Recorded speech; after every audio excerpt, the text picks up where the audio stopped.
But all that being said, Ripple's always going to be a proxy for XRP. Ripple shares are never going to be tier 1 collateral.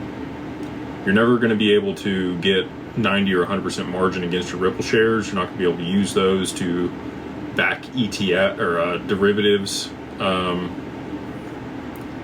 Now, will it trade at a multiple of NAV? It's possible. I would say our company, Digital Ascension Group, is probably a levered play on XRP also, right?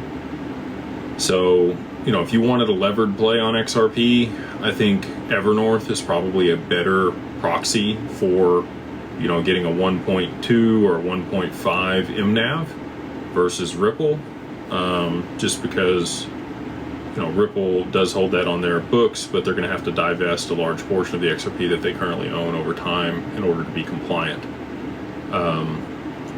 So I think they're both good. I have an allocation to both. And we've done a lot of deals in the mastermind over the years for Ripple equity.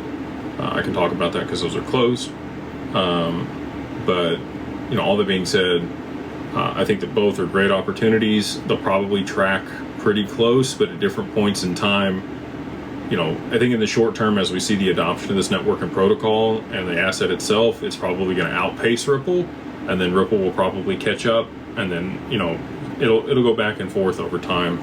So if you were trading it, like if you were trying to track the price of Ripple shares versus XRP, and there was a chart that correlated that, you would see what the mean was, and you would see when it was more beneficial to hold XRP or Ripple equity, depending on where you were on the chart.